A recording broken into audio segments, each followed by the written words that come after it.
Welcome everybody to this webinar, continuing our kind of examination on the WPATH files and the WPATH files report. Have lovely Dr. Carrie Mendoza, Director of Genspect USA, and also the lovely Mia, who is the writer of the WPATH files report.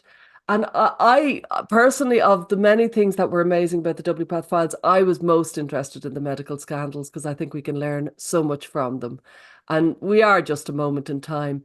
And when you look at other moments in time and other medical scandals, you see how much there's echoes and there's repetition and patterns of behavior that you can recognize that are very familiar to what's happening to the medical scandal that's ongoing now. And we are live on, on Twitter and YouTube, and we welcome Q&A. We welcome questions. We will give time towards the end about any questions you might have.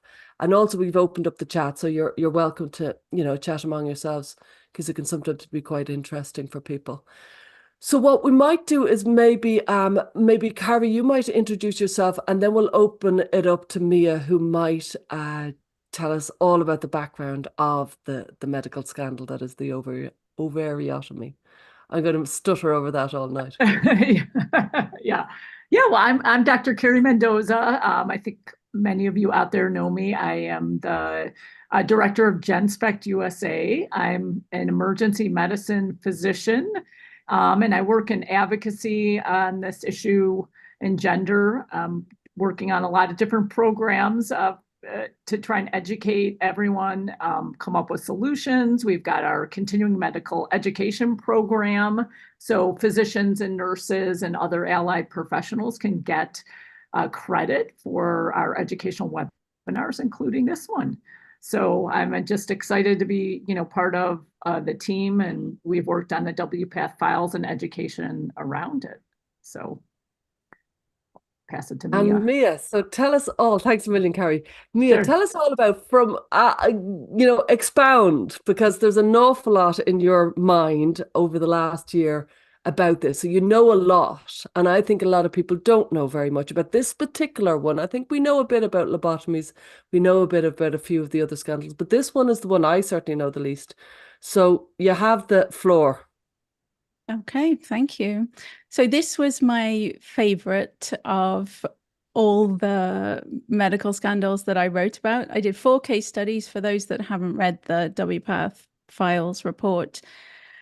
I compared the scandal that we're seeing play out in gender clinics today to lobotomies, ovariotomy, apotemnophilia, which is, we'll talk about, that's next week, I believe. Yeah, with Malcolm Clark.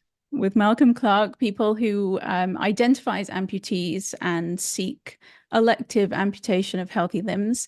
And the last one was the hormone scandal, which was when pediatric endocrinologists tried to manipulate the height of tall girls, well, tall children who were deemed to be too tall or too short.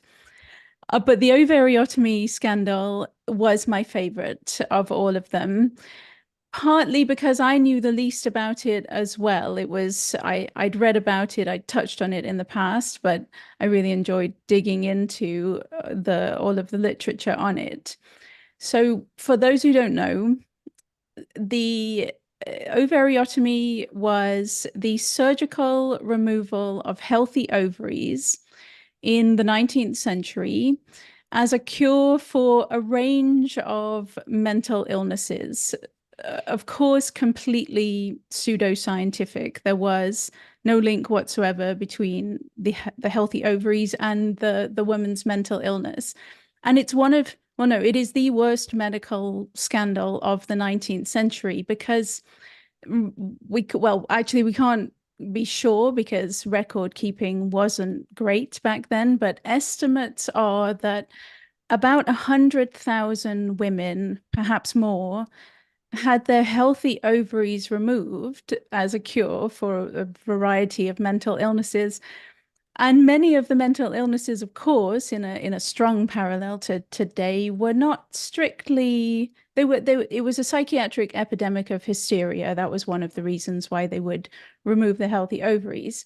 But there was, what needs to be stressed is this is in a time before antibiotics.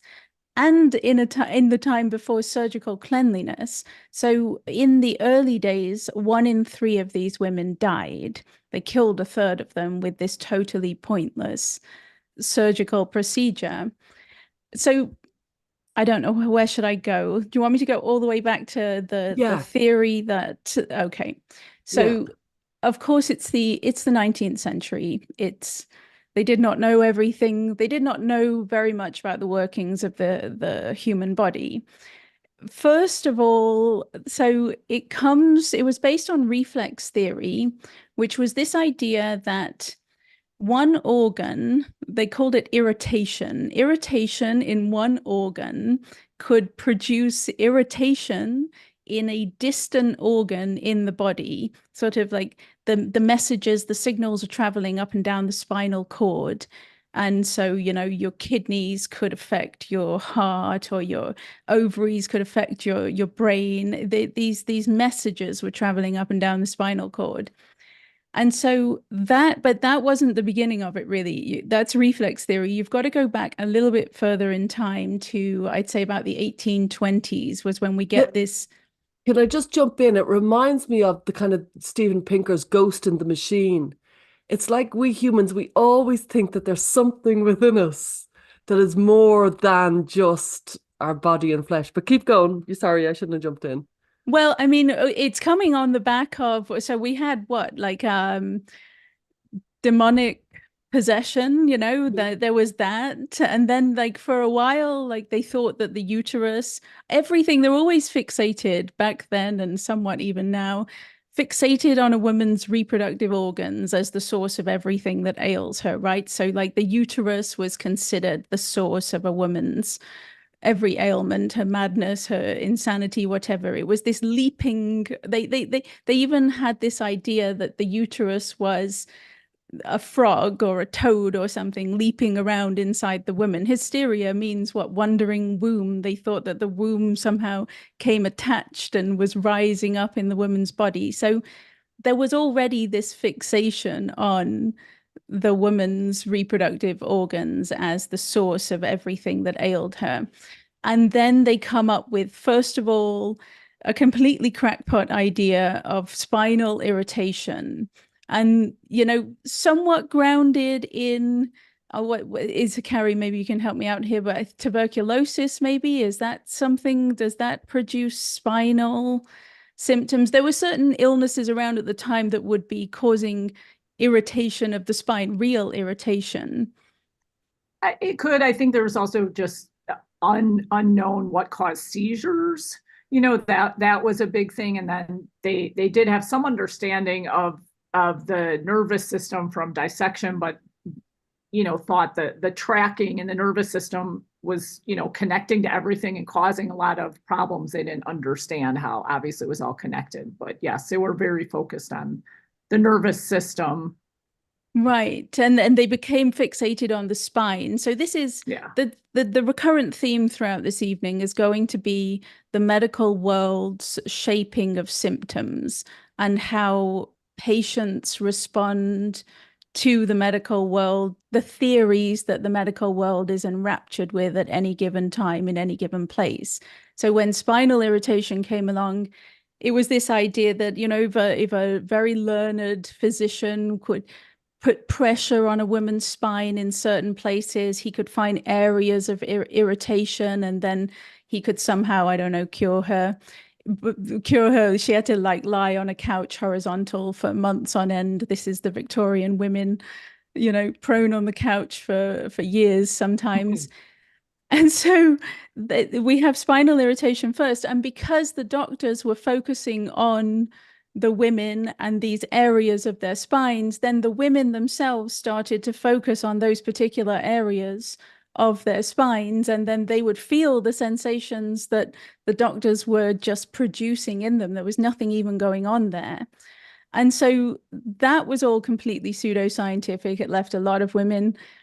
You can definitely look at it, as Edward Shorter points out in his wonderful book, From Paralysis to Fatigue, about psychosomatic illnesses. It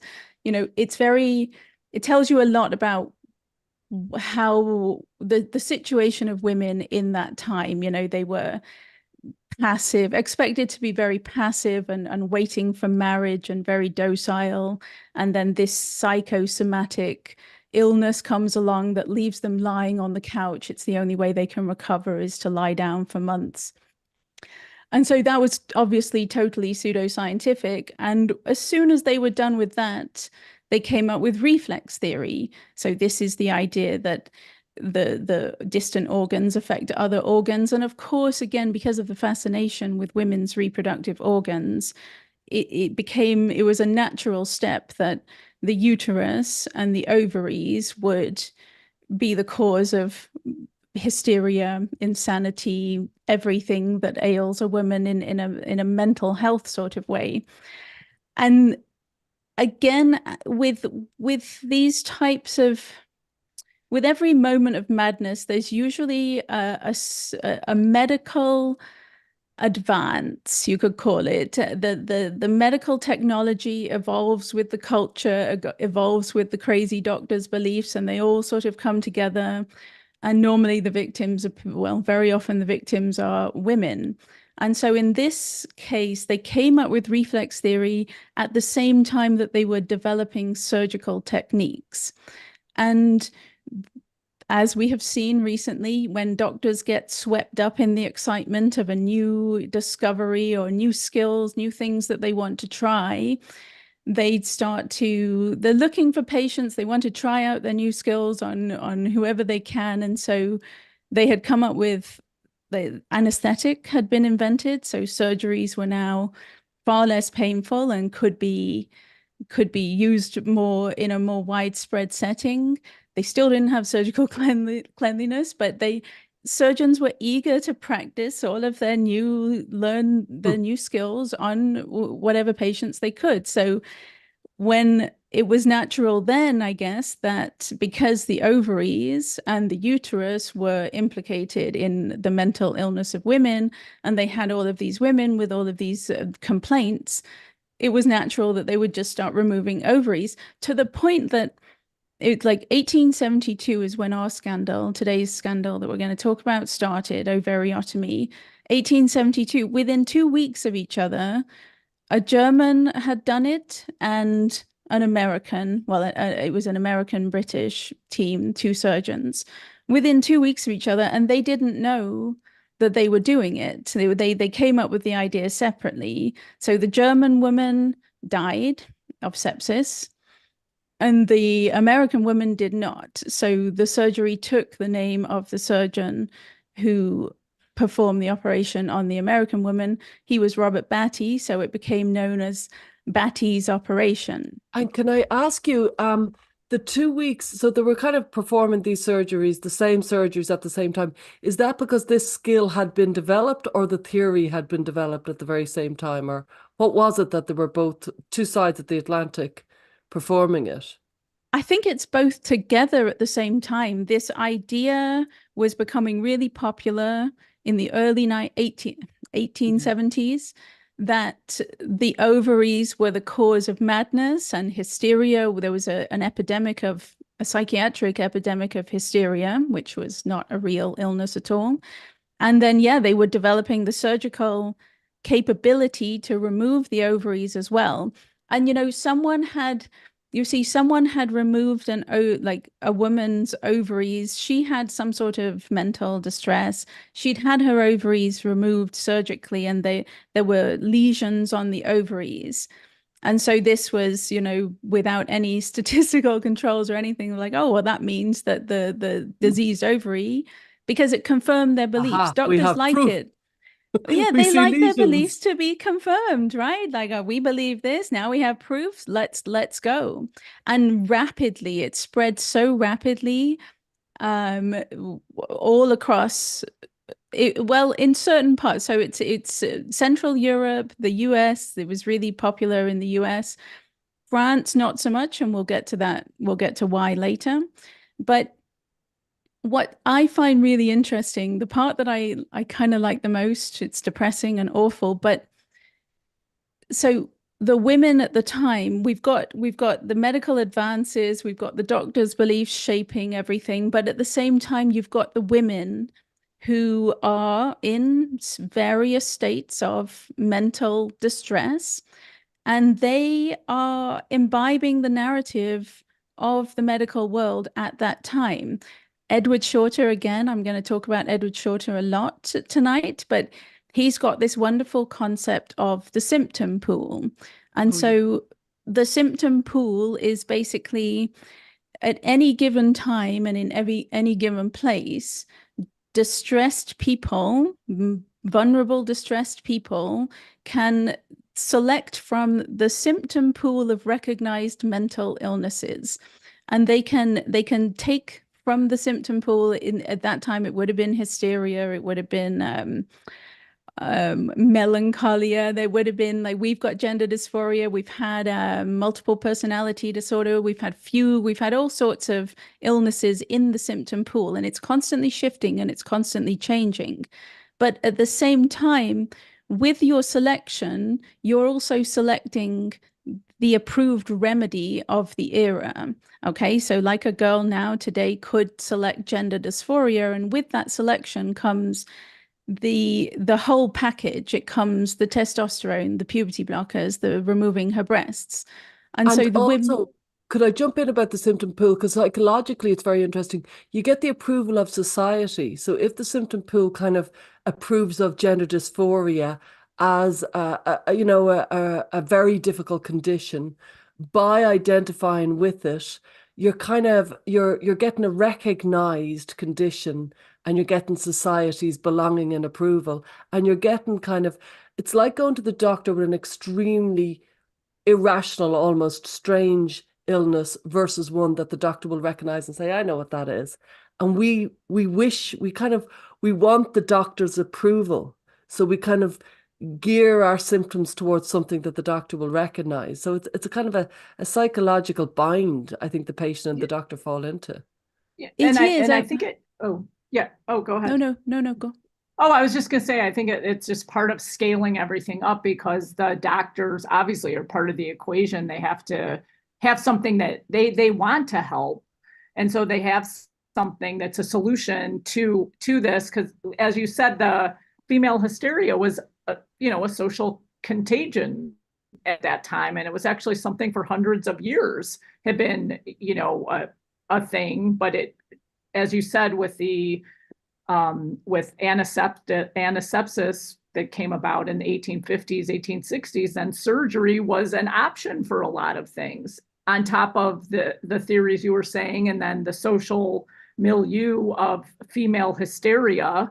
And it just matched, it was the perfect storm. Right, exactly. I don't know, was it you, Stella? I'm not sure. I was talking to someone recently who absolutely does not believe in the unconscious mind. Was it you, Stella? Oh God, no. No? Okay. Right. Because it's the unconscious mind, right? The unconscious mind is selecting from the symptom pool. The unconscious mind what is going to select something that the medical world will take seriously. It's got to have medical legitimacy, and two, it's got to be socially acceptable, and also as well, it's in your culture, so you're naturally going to select something that's in your culture. Nobody now is going to start having Charcot type hysteria fits and everything because it's not in our symptom pool. I'm not sure how I ended up with the symptom pool, though. Where was I? There's a question there that's quite interesting. Did they know? Somebody came in with, did they know at the time what the ovaries were for? Well, that's a really good question that I was definitely going to get to. That's what I find. I'm constantly comparing the two scandals, and I always end up saying that this one now is worse for many, many reasons. But back then, they absolutely had no idea. They had no idea. So the surgeons who were doing it for like a few years, they were absolutely convinced that the women would still be able to get pregnant afterwards. They were totally baffled as to why they were showing up with menopause symptoms after they'd had their ovaries removed. They had no idea what the function of the ovaries were. They thought all of it was in the uterus and the ovaries were just some sort of appendages hanging off. And no, they had no idea, which is why what we're doing now, you know, in the WPATH files, there's a surgeon in there, and it chills you to the bone, because she's talking about performing oophorectomy. That's what I think she says, removing the healthy ovaries of 20-year-olds. She's actually talking about that. She specifically says 20-year-olds. And she knows, right? Like, she knows exactly what the ovaries are for. She knows exactly what health problems are caused by having your ovaries removed. She knows with all the knowledge that we have about the human body, it makes her crime much more unforgivable than, I mean, I don't have a lot of forgiveness for these surgeons either, but they had no idea what was going on. I mean, Carrie, you're a doctor, you can say, like, what health problems come with going into early menopause? Like, what have we got? Yeah, well, they, you know, just to piggyback on that, though, those surgeons did know, and they learned a lot about the function of the ovaries by the fact of these women showing up saying, I can't get pregnant, or they weren't getting their periods anymore. So they learned a lot about the function, which was part of how that scandal ended, because there were so many women, you know, outraged about it. But yeah, you know, first of all, being thrown into early menopause is not comfortable with just physical symptoms of, you know, the hot flashes, weight gain. But then there's the other things that we know now more from the modern era, that, you know, there can be cardiovascular risks, there can be loss to bone density, you know, so all of those things we know now. But I think that the loss of fertility at the time back then, it was shocking, and that again was part of what ended it, and that is, you know, shocking in the WPATH files to think they know this information, and they think the trade-off is okay, that somebody's mood is going to improve vis-a-vis their gender dysphoria, but they're giving up, you know, fertility, which is just shocking. Yeah. And a key point I read was, I think you wrote it, Mia, was that if somebody goes into early menopause, it's actually much more intense, the symptoms of menopause, than if you go in like at my age. But I wanted to go back to William Batty's Batty operation and take it from there, because that's what it became known as, Batty's operation. Yeah. It did. I can't remember how I think I was going off. I went on the symptom pool tangent because the women were imbibing the narrative of reflex theory. They were responding to this this being a legitimate treatment, a legitimate remedy for mental distress. They was all sort of in the culture of the time, and so then they were showing up and asking the surgeons to remove their healthy ovaries, because they were fixating on their healthy ovaries, thinking that their ovaries were what were the cause, were driving them mad. One woman showed up to a surgeon and said, my left ovary is making me mad.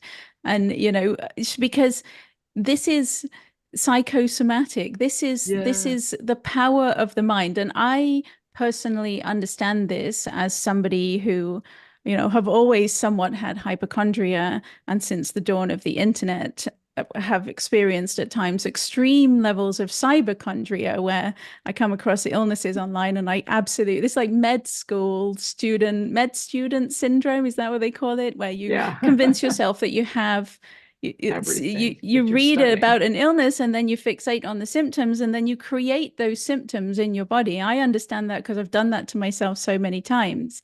And so that's what was happening to these women. They were told that their ovaries were the cause, then they start to fixate on their ovaries, and then they become convinced that they need to have them removed. And then they would show up to the surgeons. Some surgeons were really, really against it. Some surgeons were totally dead set against it and thought it was what were the words? Some sort of perversion. I can't remember. There was some that were very angry about it. But then, Gynecological perversion. yeah, right. I think Yeah, so. yeah. And then others, again, with another wonderful, well, another strong parallel to now, that others, those opposed to it, were then accused of being wanting in humanity. It was considered that it was a woman's right. An insane woman should have the same right to medical procedures as a sane woman, was the way they framed it, which is, you think about it now, would you deny a cisgender person cosmetic surgery? Like that whole framing of it's a person's right, it's their autonomy, but it's their right to have a completely pseudoscientific, dangerous operation that has no benefit whatsoever and is going to make their health a lot worse, exactly like now. So the women would show up, they would ask for it was almost like a social contagion, a psychiatric epidemic of women wanting their healthy ovaries removed. They would have them removed, and then if they didn't die, many of them after the fact would say they were cured, that they felt so much better, it saved their life, it transformed their lives, because Just that's the like power of lobotomy. placebo. Yeah, just like the lobotomies, it was great. It was great. And we see it in gender. It's great. It's been a lifesaver. Yeah. But And I mean, but placebo works, right? We know that placebo has been shown time and time again to actually work. The mind is very powerful. So these And women. didn't one guy kind of pretend to do it? And tell us about that one. It's extraordinary. Well, this is it. So one of there were many skeptics, and one of them was he did just a sham surgery. He just did small incisions and told the woman that he had removed her healthy ovaries. She, wakes up from the surgery, recovers, feels much better. She's cured and everything. And then, he's saying because as well, this was not just fringe crackpots doing this surgery and everybody else was against it. This was like some of the biggest names in the medical world at the time were pro removing the healthy ovaries of mentally ill women. And so he went to them and he said, look, I didn't even take out her ovaries. It's a placebo. She says she's cured. But then, and that they didn't dampen any of the enthusiasm. Nobody really cared, and they still continued. And then like a few months later, like a year later, maybe the one of the main leading surgeons who was pro ovariotomy actually did remove that same woman's ovaries, and therefore declared that, the sham surgery had not cured her. Can I hear something? Oh, You know what that is? sorry. Keep going. Sorry, there was some background noise. So, Stella, I was going to say, or Mia, maybe you can touch on the parallel sort of expansion of the ovarectomy actually into, insane asylums at the time, where they actually had like surgery centers, set up because it thought, oh my God, this is great, this is a cure, and now we're going to go into the institutions, and some of them actually had surgical centers or operation rooms right there. Right. That's how far it went. That's how enthusiastic they all were about this cure. Is, I think, 3 asylums for women, open surgical centers where they would perform ovariotomies on the female patients that were in these asylums. There was one in London, Ontario, another in Pennsylvania, and I forget where the third one was. I think it was in the US as well. But you see, that's actually what caused the downfall. Is there was, on the one hand, the women experiencing menopause, as far as I know, didn't really bring it all down. That wasn't enough to dampen the enthusiasm of all the surgeons. That wasn't enough to slow things down. They were baffled by it, and they did learn a lot from it, but they took it too far. They went too far. They opened the surgical center in the asylum. It was the one in Pennsylvania, I'm quite sure. Somebody opened an investigation to find out what was going on. They realized that there's a consent issue, right? In this aspect of it. Right. Were these women in this insane asylum able to provide informed consent or any kind of consent to have their healthy ovaries removed? And so the investigation, they discovered that, there was no reason to do it. It was already falling from favor. It was just already, because they were starting to learn more about how the body was working, and they were starting, the medical world just advances. It gets kind of bored of its reflex theory, and it's, And am I right in thinking they learned about what the ovaries almost were for by removing the ovaries and figuring out the impact of the lack of ovaries? Precisely. They learned that it advanced the knowledge of the female reproductive system quite considerably. This terrible, terrible crime was a huge leap in medical knowledge. But, we'll never know how many women died. We'll never know how many women suffered horribly because of it. But yeah, like 100,000, I think about it, like that's a huge number for that time. In about a 30-year period. There's a couple of things I wanted to ask you. One was I think a really common kind of thread, a golden thread you could call it, between the lobotomy, gender, and the ovarectomy is clinicians learning new skills and being very eager to try them out. And I remember, especially when I was a novice counselor, you'd go to a workshop and it's hard to explain how excited you'd be because you'd learn something and it'd be so interesting. And I was so involved and I loved it so much. And it's only now, years later, nothing is really new in this world. So I don't get so excited. But that new excitement of learning a new concept or a new technique, and you'd be so fast to charge in with your client, thinking, oh, I know how to treat this. I learned about this technique. I shudder to think of it. I was a novice counselor and that's what you do. I think that's a common issue. These novice, maybe novice, but certainly over-eager clinicians seeking to use their new techniques. And I think absolutely, no question. I mean, just look at puberty blockers for the perfect example of that. I mean, Norman Speck was no novice, but he was salivating when he heard about what the Dutch were doing, using puberty blockers for these children with childhood onset gender dysphoria. And he was, they all were, I think, all pediatric. There's something about endocrinology, I think, just the power of hormones, the fact that they're like miracle drugs and they can transform people. I think maybe, I don't know if I'm offending any endocrinologists here, but I think there's a certain mentality within endocrinology that a new something comes along and they really are enthusiastic and look at what we can do. We can create these, transgender children. We can create transgender adults who pass perfectly and their lives will be magical and wonderful.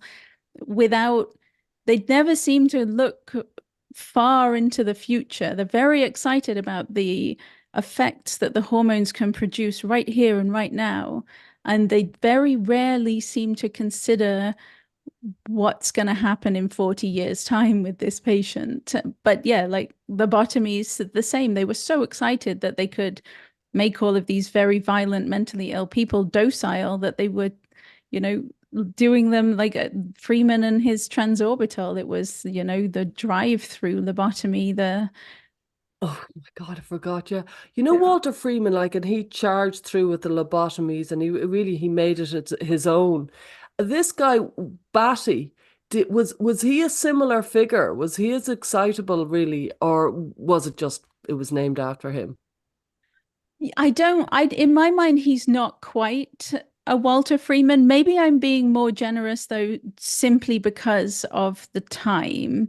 I just like they did think, well, they didn't understand how the female reproductive system worked. And yeah, he was definitely caught up in the excitement, and he definitely was reckless in promoting. But he, if I remember correctly, he was one of the more cautious ones. It took his name and he started the whole thing. But if I don't quote me, but I think he was actually one of the more cautious ones, and other surgeons took the technique and ran away with it. Wow. Yeah. And what was it you were going to say about France? Well, we can, okay, you want to go into, I was going to talk about hysteria, the epidemic of Charcot's hysteria. So the reason that it did not take off, ovariotomy did not take off in France very much anyway, compared to other countries, is because France at the time had its own quite severe epidemic of a very particular type of hysteria. So hysteria had existed for, you know, over 100 years, in the fainting and the fits and the everything. This had been around for a long time. But then France had the psychiatric epidemic, the social contagion of Charcot's hysteria. So Charcot was, this is a giant in the medical world. This man had, like, I don't know, had he mapped the nervous system? Or I think he'd like figured out the cause of multiple sclerosis and a whole other illnesses. Like Charcot had mapped them all out, and he was truly a giant, well-respected, this incredible physician.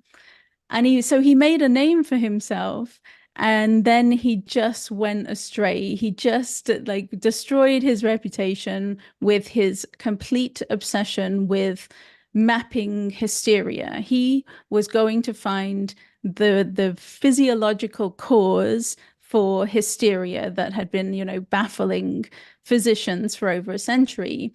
And it was his absolute focus on the cause of hysteria being in the nervous system that meant France totally rejected the ovaries as being the cause of hysteria, which, so on the one hand, Charcot triggered this crazy epidemic of hysteria, but on the other hand, his insistence that it had nothing to do with the ovaries saved all of the women who got caught up in it from having their healthy ovaries removed. But his hysteria is probably the best example of an iatrogenic psychiatric disorder, a social contagion triggered by the medical world. And that's because he came up with this theory that there were 4 stages of hysteria, basically based on just one patient that he had treated, his first patient. And she went through these various stages. At first it was fainting, and then it was fits, and then it was all sorts of theatrics, and then collapsing. And because he was so well respected, and the patients, I suppose, wanted to please him, and there was hypnosis involved and everything, this became a type of hysteria. And so he was at the Salpêtrière Hospital in Paris, and he was a bit of a Walter Freeman in the sense that he was a showman. He liked the attention. He loved being, you know, the top doctor.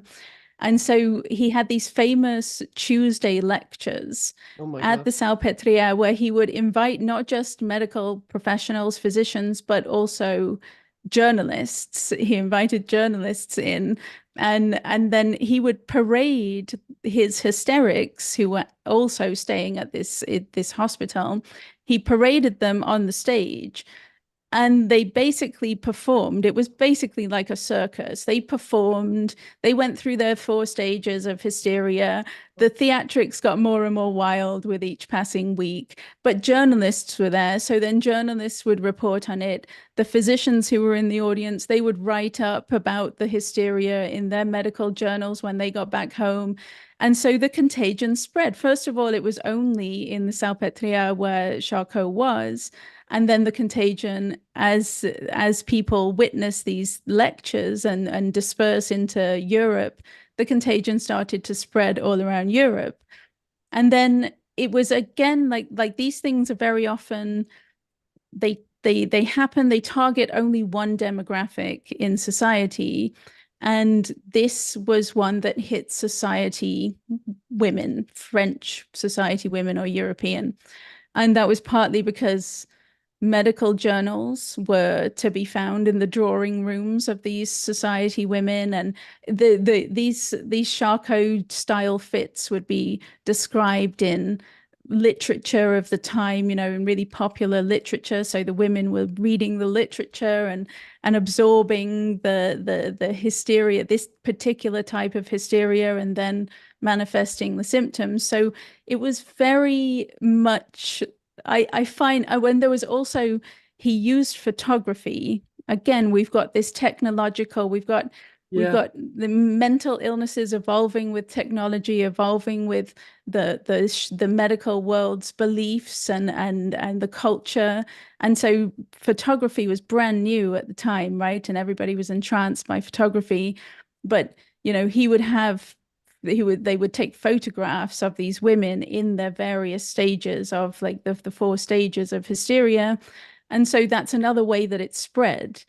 And it's so like now, isn't it? I mean, we've got I think of the photographs. It's like the women on social media posting the photographs of their mastectomy scars, the Charcot's lectures. It's like TikTok, YouTube, they're all demonstrating how to be trans, and the contagion is spreading. And so obviously with our technological advancement of the internet, we've got the super spreading environment.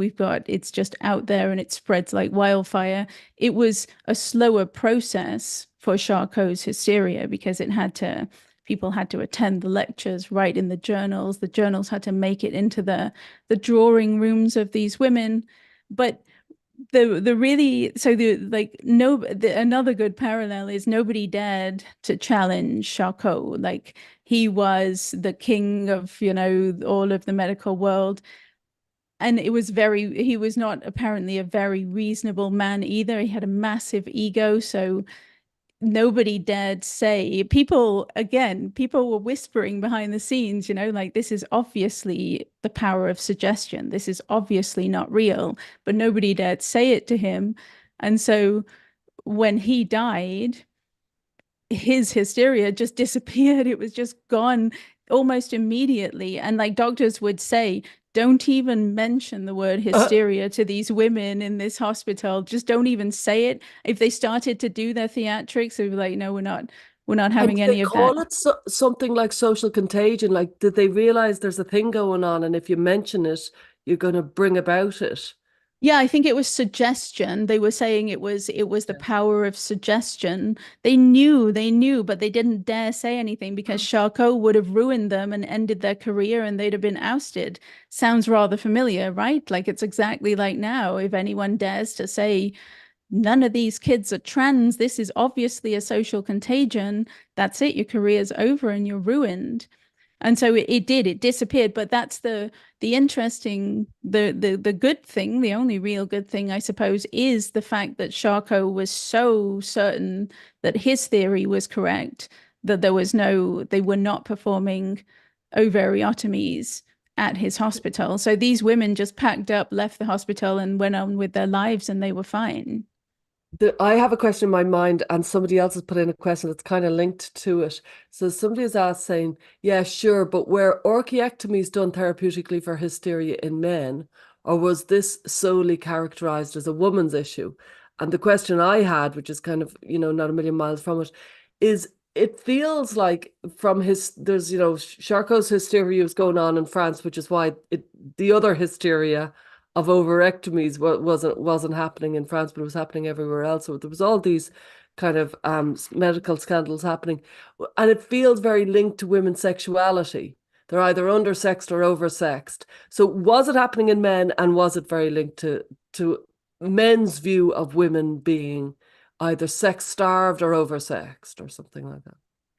Well, it was very much, I'll start with yours first. It was very much obviously linked to a woman's sexuality. I think way back in the beginning, hysteria was linked to a woman being too, like to not having any sexual urges. And then but it very quickly flipped, right? And it became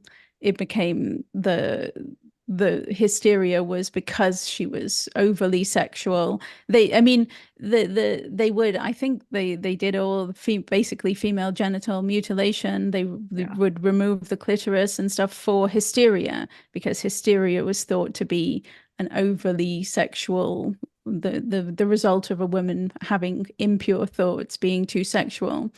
But no, the men, I honestly, I don't know who to attribute this to, but I do remember reading someone saying, just so it was not, they were not fixated on men and their reproductive organs anywhere near as much. And I recall reading someone saying, just can you even imagine if all of men's mental illnesses were, attributed to his penis? It would just be ludicrous. They would never, the men would never have gone for it. They wouldn't have allowed it, right? There's not, maybe the penis is not quite so mysterious anyway. But there was, I do recall reading, there was a sort of flip, right? There were men who were very uncomfortable with their sexual urges. I honestly think it brought to mind WPATH and the eunuch identity, because there were men who were uncomfortable with their sexual urges and showing up and asking to be castrated, but no such epidemic, no psychiatric contagion, no focus. I mean, all of the surgeons, the doctors, the gynecologists and everything, they're all men. And I think men, we've talked about this many times, men have a sort of, what's the word you use, Stella? Castration? Anxiety. Anxiety. Men are not really they're not going to focus on that because they don't want to. All of these surgeons were men, and yeah, it was very much focused on the woman and her sexuality and the mystery of the female reproductive organs. But there was something like there was talk of a man who basically would have fit WPATH's eunuch identity in this day and age. Wow. And what do you think, brought about, we know what brought about the downfall of Charcot's hysteria, but the downfall of the ovariotomy, what do you think that downfall was? What brought it down? It was partly they overdid it. They went too far. That investigation into the surgical center in the insane asylum in Pennsylvania, the findings were very damning, and then it tipped the scale. Like, we're always talking about the tipping point here in the gender issue now, but it tipped the scale so that those who were opposed were greater in number than those who, like, in the beginning, you really were, like, the phrase really was wanting in humanity. You were a bad person if you denied women this totally pointless, unnecessary surgery on her ovaries. But like they called you wanting in humanity, and then it tipped the scale because people were actually like, my goodness, they're opening surgical centers in insane asylums. This is way too much. And then they started speaking out. But they did that at the lobotomy. They were doing the very same. They did at the lobotomy. Didn't they go in to give lobotomies to the asylums? Well, that was the transorbital. I mean, as soon as the transorbital lobotomy was invented, yeah, they were doing them. They were doing them in insane asylums all over the place. But the thing, I mean, that didn't bring down lobotomy. What brought down lobotomy was simply the accidental invention of antipsychotics, because they had another option. Lobotomy was always, they didn't have another option. It doesn't justify what they did, but it was, it was a desperate attempt to do something about the situation that, the insane asylums were absolutely grim and overflowing. They just didn't know what to do. Ovariotomy, it came from the medical world. It wasn't like there wasn't a social movement like we have now against gender medicine. There was nothing like that. It was the medical world suddenly realized, whoa, this has gone way too far. And as well, I really do think they also lost interest to a point. It was the new exciting remedy and new exciting surgery, and look at what we can do. And then something else caught their attention, and they went off. And then hysteria fell out of favor as well. Charcot's hysteria vanished really quickly, but hysteria itself was also fading away. I think the other thing that happened, because they did so many surgeries and they saw the unintended consequences of loss in fertility and the women coming back and complaining. And I think at that time also eugenic theory, with Darwin, and then, his cousin, and eugenics started percolating, and they learned from the procedure that they actually could impact a woman's fertility. They had this whole theory of there was a genetic, traits passing down insanity or passing down, hysteria and all this.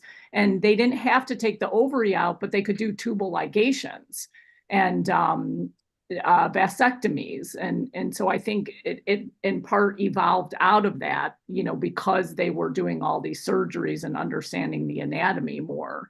So I think then they realize they don't have to take out the ovaries to basically impact the fertility. So there were less complications. I think that was one of the things that started happening. Unfortunately, states in the United States started, passing laws, making it legal to force these procedures still on people who were in insane asylums.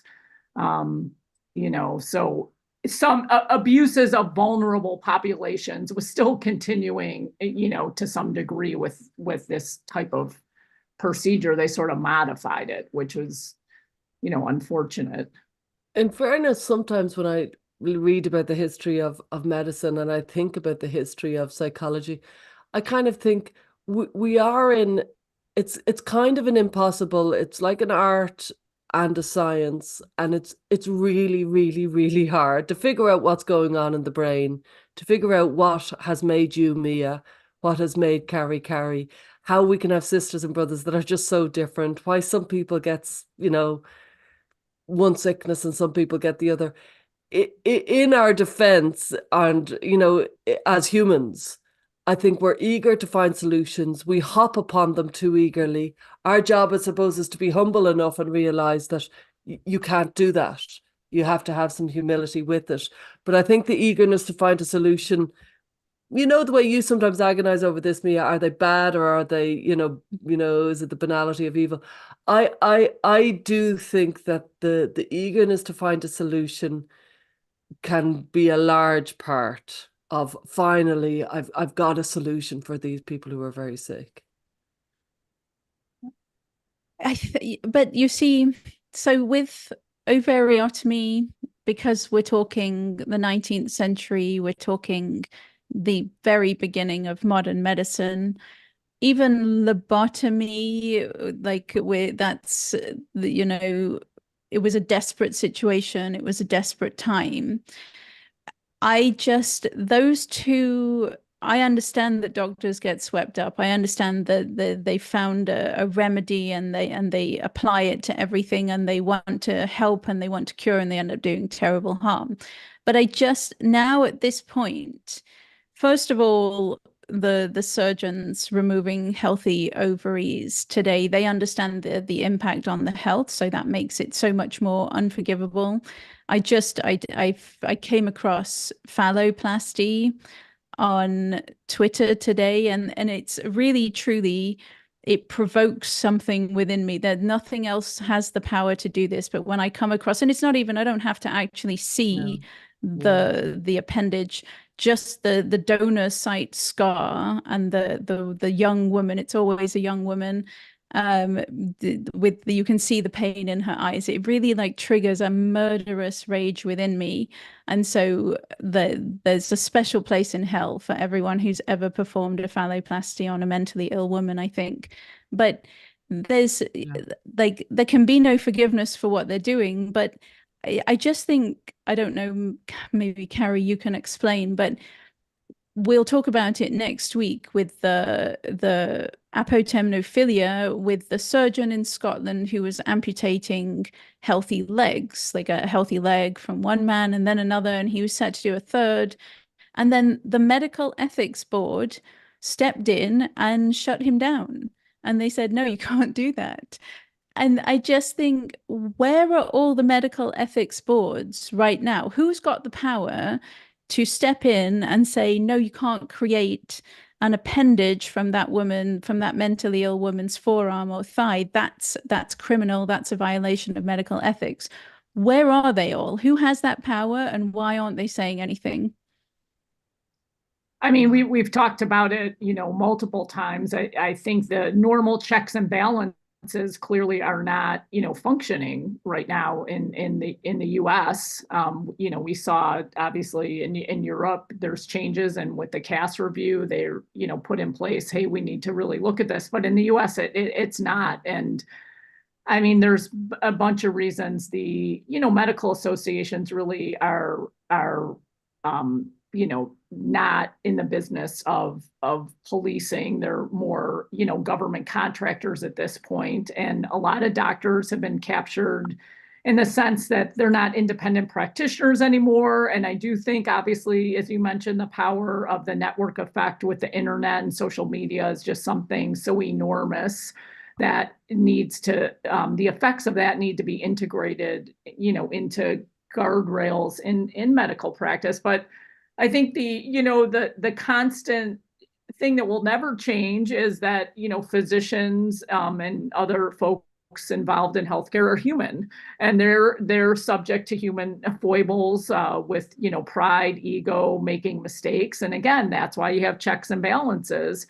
And then secondly, it's folks who go into the healing arts because they want to heal and help. So this impulse of wanting to help is obviously, at the core, and is very seductive, but people go off the rails. And to your point, in this day and age, with the quick feedback loops of, being able to see what the effect is with a patient, with, electronic health records, with electronic pharmacy records, all of these things, there's no excuse for not tracking, not, being realistic about what the side effects are, just having one side of the equation of just giving out the treatment, but not, at all, and exploring the negative side effects or ignoring them is just, unconscionable. But we see part of why we're doing these webinars is because the historical amnesia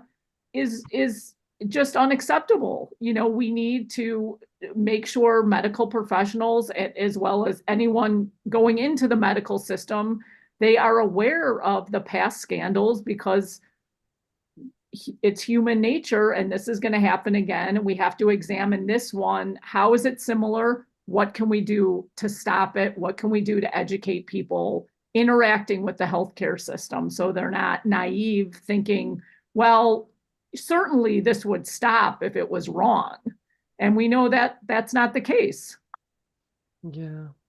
I'm very interested in how long these awful scandals last, because I look at the lobotomies, and you'll correct me if I'm wrong, Mia, but I kind of see the heydays between the 30s and the 60s. And I look at, let's say, this ovariotomy, and it looks like about a 30-year kind of scandal. I don't know about Charcot's Hysteria, how long that lasted, but I'm gathering it's kind of over. I'm just interested, and I see a question in there, and don't forget, you can put in your questions if you're watching, put in the questions so that we can answer them. But yeah, I think it's very, very interesting that 30 years is a long time for a scandal to carry on.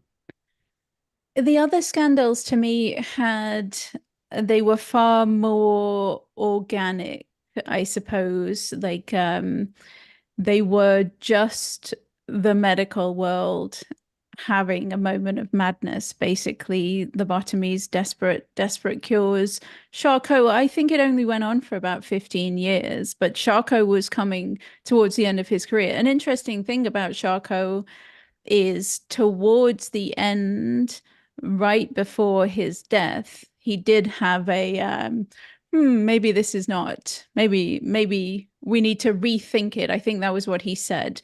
I think we need to rethink the whole thing. He never actually said, I got this wrong, but he did have a moment. It was so ludicrous that even he could see, and he had a moment of, not sure about this, but then he died and it was all over. But there's something different about this one, isn't there? Because this one's not organic. This one was created by the most insane, the most aggressive, powerful, not even a civil rights movement, just a political battering ram, came along, created this whole social contagion, this whole concept of the transgender child, created the climate of fear like has never been seen before, surely, in the medical world, where people, I suspect a large number of people, have never thought that this was a very good idea at all. But the climate of fear was so strong that nobody dared say anything.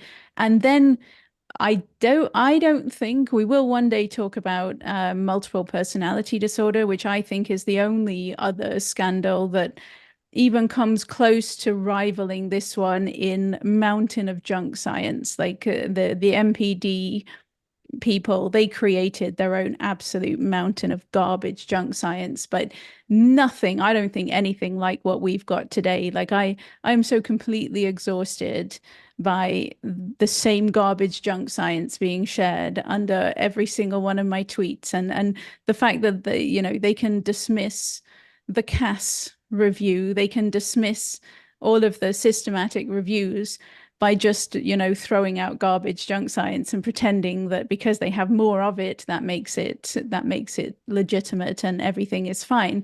So this one doesn't have, it's not natural, it's not organic, it's not following the pattern that all of the other ones have. So you can't really look to the past and predict how this one's going to end. But I think because this one is, I still, and I'm not known for my optimism, I've said that many times, but I'm still completely convinced that because this one is so bad, it's so egregious, the crime, and because, well, the children, the pediatric side of it is definitely coming to a close. We're definitely reaching the end of that.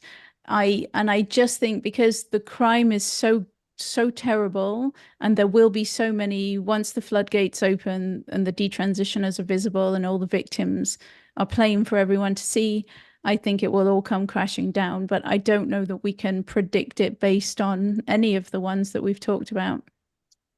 I'll jump in. So I do think there's some parallels. The modern one is with the opioid crisis, because there's some modern elements that obviously didn't exist with the other, what this one in lobotomies, is that the administrative state of the healthcare system, that is something that was part of how the opioid epidemic was created, because of the regulations for the pain scale, measuring it and tying reimbursements to it, and the carrot and stick that the US government uses in order to put these policies in, and it scales up across vast hospital networks, with leapfrogging over evidence-based medicine, leapfrogging over discussions about harms. So a lot of things get put in place, and then the after effect has to reach so high in order for the voices to raise up and go, hey, there's a problem here. And that's what I saw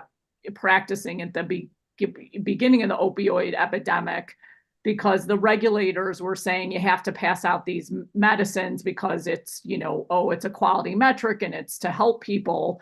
But we were seeing overdoses, destroyed lives, tens of thousands of deaths and overdoses piling up, and still we see the effect in regulators ignoring and just saying, well, this is what we have to do, otherwise we're not going to get paid. So that's an element of the scandal that has to be understood now for our modern scandals. In the US at least, they cannot scale up unless you have the whole regulatory state of the government involved, and part of unwinding it is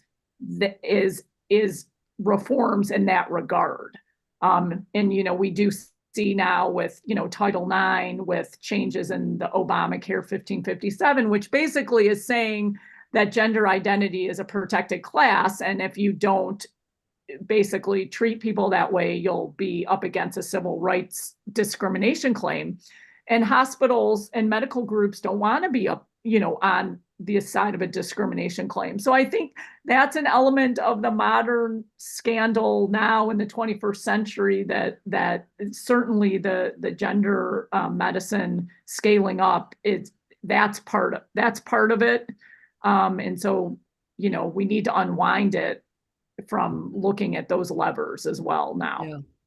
Maybe we'll go, thanks, that was such a brilliant point. Will we go to some of the questions, because there's a few come in. Yeah. So one question is, the first ovariotomy was in 1809 for an actual tumor.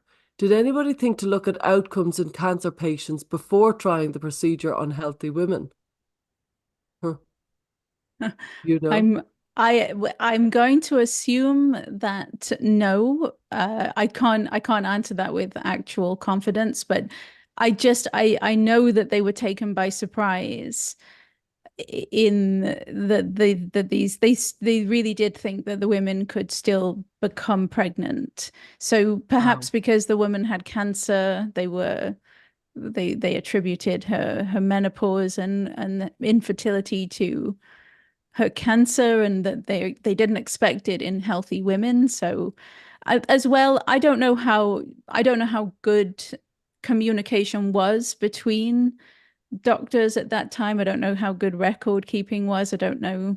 They certainly didn't have, Doc Matter where WPATH and the gang congregate to share their information. I see a comment, expanding the metaphor into my field of finance might help message some of these issues. We have repeated bank runs, bubbles, collapses, and then we forget. That's so depressing. I thought somebody's done that. A friend of mine, Shannon Boshi, do you know Shannon? He's a Canadian father in Ottawa. Actually, he has an ROGD daughter, and he has done exactly that. The banking runs, the bubbles and everything. It's on his Substack, but I can't remember what his Substack's called. This is a good question. I might have missed this, but what was the response to the third dying? So 100,000 odd women had ovariotomies in about 30 years, and a third of them died. Well, in the beginning, I think in the first decade, a third of them died. I don't know when. Well, actually, no, the surgical cleanliness wasn't until much later, was it? But I know that the skeptics, the ones you see, because the social contagion got out there and the women were, fixating on the surgery as the cure for all of their distress. If they showed up to a surgeon who was skeptical, the surgeon would say, I'm not doing that. A third, look, like 1 in 3 women die. You could be one of those women, and would send them packing and send them on their way. But they were so fixated that they would just keep going until they found the surgeon who would do it, which again, it's just like now. If you want your testosterone and your family physician won't give you the referral, you can just go to Planned Parenthood and get it in 1 hour. It's when the mind fixates on a remedy, then it's very difficult. I think that's something I haven't really gone into that I was planning to, is when the remedy exists, when the surgical cure exists, or when the drug treatment exists, there will always be people who will seek it. Yeah. As long as it's available, there will be patients who will fixate on it, will think that it is the only option that they have, it is the only possible road to happiness. So as long as I feel like we're trapped in a catch-22 with gender at the moment, because as long as the surgeries and the hormones exist, there will be patients who think that it is the only road to happiness. It's the only cure that they could, the only peace, the only way they can find peace. And as long as there are people desperately seeking these surgeries, hospitals and doctors are going to feel obligated to provide them because it's so supposedly life-saving. But it's always the way. If the surgery, if the remedy exists, people will seek it. And that's part of what's so hard with the consumer-based healthcare now. Again, with the opioid epidemic, that was part of it. It was marketed as a big solution, so people would come in expecting it. So in order to be a physician or nurse, the whole system to say no, it required a lot. You know, you were a hated doctor if you said no. So the enormous pressure to say yes when they come in, we see that with imaging. People, you know, there used to not be easy access to CAT scans.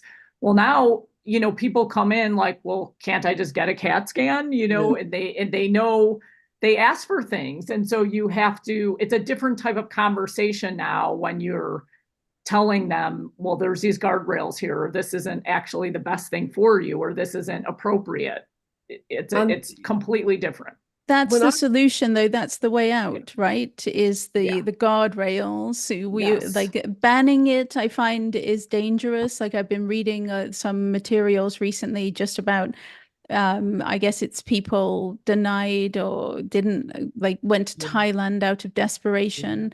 If people will go and have their penis inverted in Thailand because they're so desperate, it's just like as long as it exists, people will seek it. But if you put guardrails around, perhaps in the process of, you know, getting through the guardrails, you can help the person get them off the track.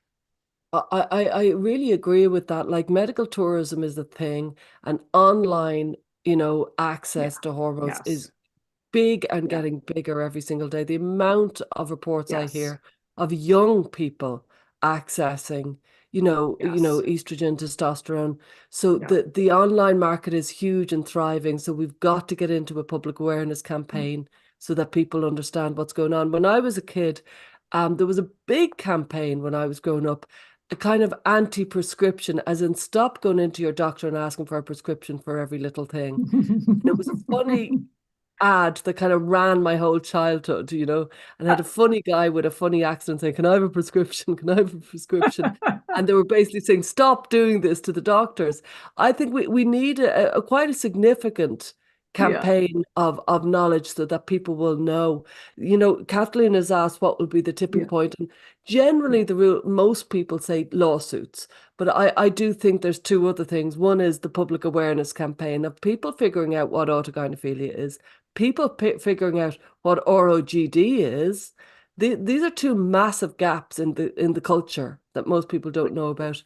And I think as well, I think whistleblowers, I think they're underestimated as maybe a significant part of what might create a pushback. But I think, though, you really have to think there is a whole level of thinking around guardrails preventing the prescribers from prescribing. And you know, because what I saw during the opioid crisis is some things that came into play that gave physicians who otherwise would kind of just say, oh, I'm just write them a few pills, or I don't want to get in a fight with the patient, I'm just going to write them a prescription. There were things put into place, the regulations changed, the culture changed, where saying no to patients was then supported. It completely switched. So there has to be efforts in that as well, where doctors that are saying no to patients or saying, you know, hey, you need psychotherapy first, aren't, you know, scared about being persecuted, that they're doing conversion therapy, or aren't scared that they're going to get, you know, bad patient satisfaction scores. It's going to impact their, you know, salaries. There's all kinds of things like that that also need to be worked on. Yeah. And on that, I can see a point somebody has made about Eitan Haim, the whistleblower, the Texas whistleblower that we had on this webinar a few weeks ago. And he wrote a tweet today, apparently, pointing out that the electronic medical record system, EPIC, now contains an organ inventory as part of the patient's medical history. He called it dystopian. I don't even know what that means. An organ inventory. Oh, I know that's I put that I think it's in my WPATH files report somewhere. That's from like 2010. WPATH had this like work group. They got them together, and it was about electronic records and how it's transphobic to record male and female and whatever. And they had in the paper that this work group produced, they had an inventory of organs. It was like instead of having people, say that they're male or female, it was just like, here, you can have an inventory. So ask people, do they have ovaries? Do they have a penis? Do they have, and it was, that's how you identify what sex the person is, rather than just the simple male and female. Yeah, I work on EPIC, and we've talked about this a bunch, and we're working on a policy prescription to address this. But as Mia said, these efforts, like a lot of this with the schools and other things, it started with aggressive activists getting into the regulatory apparatus. And one of the things was changing fields in these electronic health records, where right now in EPIC, there's no actual biologic sex. It says legal sex. And I had put a response into Eitan's tweet, because in some states, like where I'm in Illinois, legal sex might not be your biologic sex. No. So it's really messing up. There's different safety issues, some things that have happened to me. There's a New England Journal report that I posted on Twitter where the misclassification led to, morbidity for a patient. And this also in the Cass report, she got into the fact that she couldn't get proper data. Some of it is related to the fact that they're switching categories, that you're not sure if someone who was classified in the record as a man, but later as a female, they're creating new numbers. They're not connecting the records. And so all of this is also a data tracking problem. So we can't be clear about outcomes, and this isn't safe for trans-identified patients and people exposed to the hormones, let alone everyone else, because the network effect of the electronic health record affects all of us who walk into the hospital. So it's the inventory too, where they think that someone like is going to have time to look at the inventory. It doesn't match with how medicine is practiced, and it's very dangerous. Yeah. So I I'm glad you recall brought that there up. was a story about a trans-identified female. I think she was in England, and she had highlighting the harm of not having your accurate sex. She went in, it was kidney issues, and because her sex was male and they took her blood, she was in the normal range for a male, which was extremely high for a female. And she loved the fact that they didn't realize she was a woman, that she passed so well that she fooled the doctors, but they sent her home. She almost died. She ended up coming back, and only on the second visit, when they did I don't know, an ultrasound, or they did some sort of scan and they saw that she had a uterus, then they realized what was going on. So it's dangerous. Fair. It's not fair on the doctors that they have to guess. Well, and the patients get hurt, and there's missed, ectopic pregnancies. The one in New England Journal is about someone who was pregnant, who was in preterm labor, and they didn't realize that the person, was a female. So more of this is going to happen, which is, again, why we're educating around this, because things like that in the electronic health record have to be reversed back to a place that is connected to reality. And Carrie's the woman to drive that in. That's my thing. I'm obsessed with that. You're right to be. It's a very appropriate thing to be obsessed. Yeah. I'm going to just do a couple of comments and questions. So the voyeurism of watching Jazz Jennings ruin her life, what were people thinking? Almost like the Colosseum Games, watching people be killed. I don't know how Rousseau could think that man was born good. if I understand Rousseau correctly. People are obviously born good and bad. We all have the capacity for such evil, all of us. May I be alert to my evil and stop it before it ruins somebody. Sounds like Jordan Peterson has arrived in. You're very welcome. What is the death rate and complication rate of creating a faux vagina? If we don't have that on Stats for Gender, we will have it on soon. I don't know. I know it's high complication. High complication, but I couldn't give the exact rate. I mean, I don't think we actually know because no one's really tracking. Phalloplasty, right. the rate is higher. Complication rate is what, like an average of 2 serious complications per phalloplasty, or maybe it's 3. I can't remember. It's And the one well-known kind of stat that most people know about vaginoplasty is the tragic case of the boy who was part of the first Dutch protocol study. And this started with 70 children, ended up with 55 kids who went on to cross-sex hormones and genital surgery. And one of those died, and that was a boy. So it's only one stat, but it's kind of the gold standard. And I always think like they should have packed up and gone home. There was a death. Well, Exactly. precisely because of the puberty suppression as well. Exactly. They actually did kill him because they suppressed his puberty, and he died because they had to make the colon. They had to do the colon version of the surgery, and that led to necrotizing fasciitis, like really bad. Yeah, I don't know what the death rate is. I would not be surprised if they're suppressing such, you know, as we saw with WPATH just yesterday, that we saw that WPATH, we have proof now that WPATH, they did the systematic review in 2020. They didn't like the results, so they just didn't release them. they like tried to suppress it. They forced the publisher to, they restricted the publisher.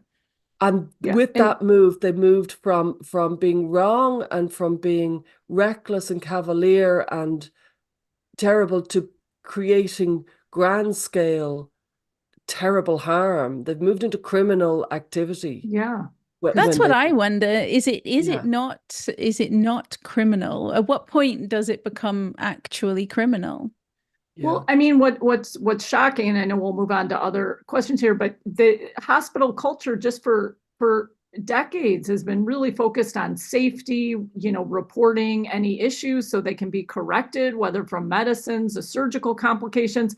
So the fact that this has been a carve out and no one's speaking up is just unconscionable, and back to, you know, not either they're not recording the data, but they're certainly not releasing the data. Where is the internal peer reviews that happen? You know, any death in the ER, whether it's someone who, you know, is 90 years old from a nursing home that was a natural death, every death is looked at.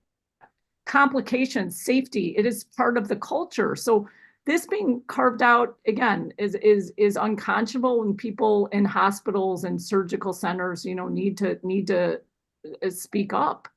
Yeah. Just a couple of comments and questions here. Just a comment, it is hard to get people off of expecting a medication to help. Opioids, pills for depression, now Ozempic, and hormones for gender issues. This is a big issue for many areas of medicine and public expectation. I think us three often discuss that exact point.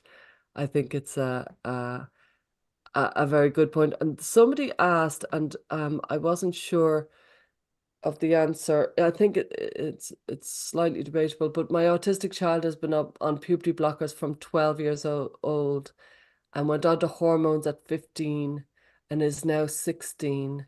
Has my child been sterilised, as the Royal Children's Hospital in Victoria, Australia will not tell me? We just don't know, do we? I mean, I think we could by this point have known if they'd bothered to do any long-term research. I think we would know. There's a comment by Marcy Bowers in the WPATH files, and I think it was 2022 when he said there's no research on the fertility issue. And I just thought, you started this experiment technically in the late 1990s, but really it picked up in the 2010s. By now, if they wanted to know, I think they could know. Is the child, do we know, boy or girl? Yeah, I think it's a girl. It's But as well as that, it depends on how far I think her puberty had advanced when she went on puberty blockers at 12. I I think don't know there's whether it's a girl or more. a boy. The question is I gone. think there's more of a risk with boys. The way I understand it, there's more of a risk with boys. And To a I wonder girl. if Sorry, that's my mistake. It's a boy to a girl.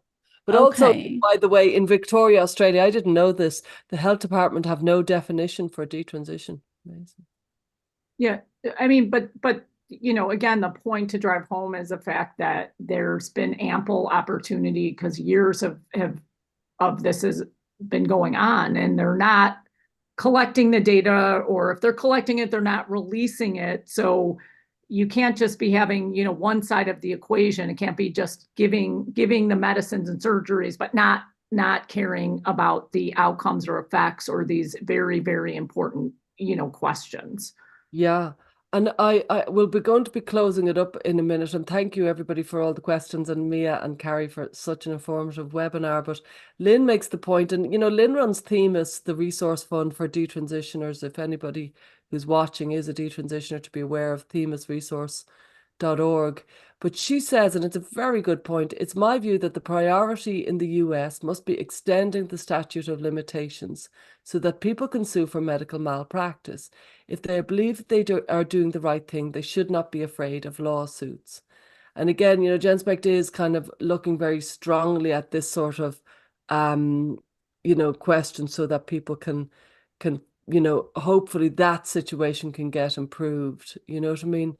But I think I've been Yeah. saying that in almost every interview I do, because the effect would be immediate. You wouldn't actually need to have a flood of lawsuits for it to put a chilling effect on the whole experiment. Just the very threat, insurance companies would freak out. If you extend the statute of limitations to 30 years, immediately that's going to make all insurance companies very, very wary and far less likely to cover a treatment that is almost certainly going to cost them an enormous amount of money. So it would be an immediate response to it. I think it's the best way to go. Yeah, and that's what the pathway was in Missouri. Certainly, Jamie Reed's whistleblowing was a catalyst, but as they were figuring everything out, the fact that they extended the statute of limitations led to just the entire closure. So yes, that's true. And there are a few kind of ideas that Genspect's pursuing, especially around that can kind of improve the policies. So we're going to close up for the night. Thank you very much. We have 3,100 people on Genspect Twitter. So hello, and thank you very much for coming. And we have, a smaller number here on the 50 odd on the YouTube, and smaller again. Yeah, good call on extending the statute of limitations. Thank you both very much, and thank you everybody for listening. And we will be back next week. Would you like to say a little bit about it, Carrie, what we're doing next week? Well, I will, but I also want to remind people that this recording will be up, and you can also get continuing medical education for those who need that as an option with our counter programming, because you need to know your history. Yeah, so we're gonna talk next week about the doctors who cut healthy limbs off. And yeah, yes, that's CME. I think to apply for the CME, you kind of there's a link there, isn't there, or something, Carrie? Yeah. You have to go to Genspect Substack, and we have one of the tabs at the top is just CME, and it informs you from there. Yeah, what to do. Yeah.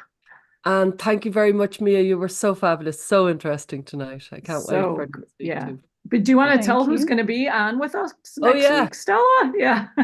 The lovely Malcolm Clark. I'm a big fan of Malcolm, and he's so informative about the condition that I'll allow Mia to say.